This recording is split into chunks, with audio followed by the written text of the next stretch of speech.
नमस्कार दोस्तों, स्वागत है आपका एक और नई वीडियो के साथ। दोस्तों, आज हम आपको हरियाणा कौशल रोजगार से जुड़ी एक नई जानकारी देंगे जो हाई कोर्ट ने क्या बताया है। हाई कोर्ट ने हाई कोर्ट में अवमानना याचिका दायर, 10 को मामले की अगली सुनवाई होगी। अनुबंध नियुक्तियों पर जवाब तलब। दोस्तों, जो एचकेआर भर्तियां कर रहा है, कच्ची भर्तियां कर रहा है, इस पर जवाब मांगा हाई कोर्ट ने।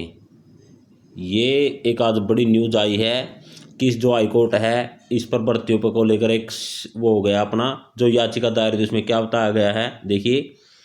हरियाणा कौशल रोजगार निगम लिमिटेड एचकेआर के तहत अनुबंध आधार पर नियुक्तियों के मामले में मंगलवार को पंजाब हरियाणा हाईकोर्ट ने मुख्य सचिव को कोर्ट के फैसले की अनदेखी कर ऐसी नियुक्तियां करने के लिए अवमानना जो याचिका है पर अपना पक्ष रखने को लिए कहा है। मामले की अगली सुनवाई 10 दिसंबर को होगी।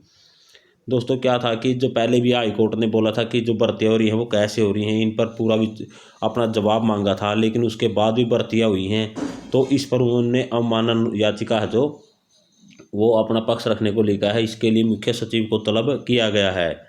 वकील जो जगबीर मलिक हैं द्वारा याचिका में आरोप लगाया कि सरकार हाई कोर्ट द्वारा जारी दिशा निर्देशों की अवहेलना कर अनुबंध आधार पर नियुक्तियां कर रही है। जो हाई कोर्ट ने आदेश दिए उसके बावजूद भी जो कच्ची भर्तियां कर रही है। ऐसे अधिकारी पर कार्रवाई की मांग की है कि जो नियुक्तियों के लिए जिम्मेदार हैं। याचिकाकर्ता ने कहा कि हाई कोर्ट के अलावा सुप्रीम कोर्ट ने भी जो सार्वजनिक रोजगार में अनुबंध आधार पर नियुक्तियां हैं वो बंद कर रखी हैं। दोस्तों, उन्होंने बताया है कि जो जैसे सज्जन सिंह का केस था ये बनाम हरियाणा में, उस टाइम भी बता दिया था कि जो कच्ची नौकरियां हैं वो अनुबंध आधार पर दैनिक वेतन के आधार पर नियुक्तियां करना रोक लगाई गई थी।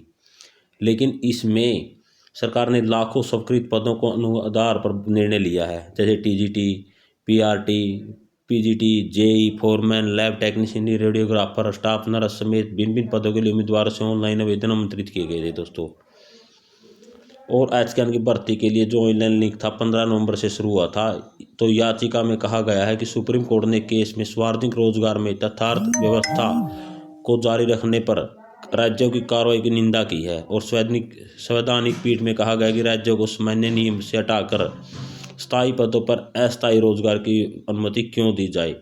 कि दोस्तों, जहां स्थायी पदों के लिए ज़रूरत है, अगर पक्की कर्मचारियों की ज़रूरत है तो उसकी जगह पर अस्थायी यानी कच्चों को नौकरी की अनुमति क्यों दी जाए। जब पक्की नौकरी के लिए रोजगार के अवसर हैं तो फिर भी उसकी जगह पर कच्ची नौकरियां बढ़ रही है यानी कि लगाए जा रहे हैं, तो ऐसा क्यों किया जा रहा है, ये सुप्रीम कोर्ट तक ने कह रखा है। दोस्तों, अब हाई कोर्ट इस पर सवाल जवाब मांग रहा है और जो मुख्य सचिव हैं उनको तलब किया गया है। अब 10 दिसंबर को इस मामले की सुनवाई होगी। देखते हैं आगे क्या पक्ष रहता है, लाखों कर्मचारियों की क्या खुशखबरी आएगी, क्या नहीं आएगी। इसकी पूरी मामले की जानकारी के साथ आप हमारे साथ बने रहिए। यही न्यूज़ आपको देनी थी। धन्यवाद दोस्तों।